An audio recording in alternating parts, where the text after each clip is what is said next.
Olha lá o churrasqueiro. Tá pronto aí?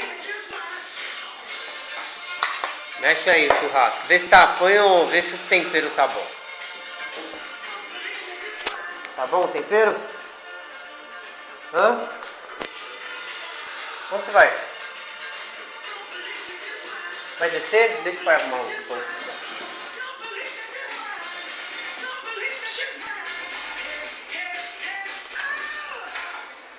O que ele vai pegar?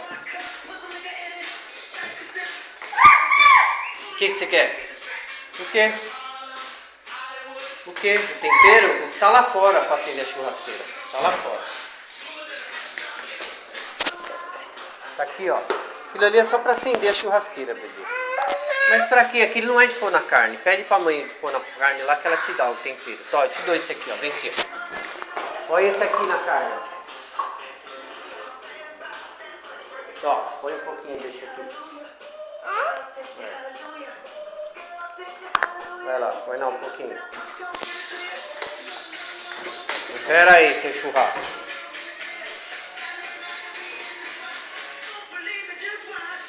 Isso, põe mais um pouquinho aí. Tempera a sua carne. Isso também. Tá pronto? Chega. Agora vê se tá bom. Mexe com o garfo. Mexe com o garfo o seu churrasco. Agora mexe a carne. Ó. Mexe aí. Ó. Tem que mexer a carne. Isso, pra pegar o tempero.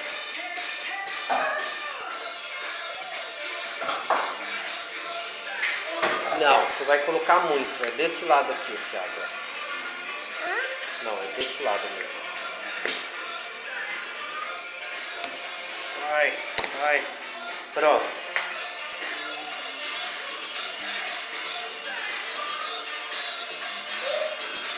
Colocou?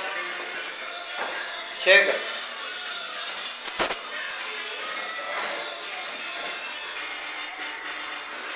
Tá bom.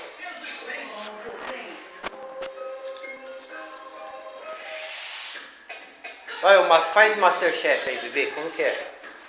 Hein? Faz Masterchef aí. Como que é? Como que é? Como que faz o Masterchef? Como que é, bebê? Faz com a mãe ver. Então faz aí. Na mão. Faz aí. Faz com esse negócio na mão. Como que eles fazem? Assim, ó. Faz. Faz aí, Masterchef.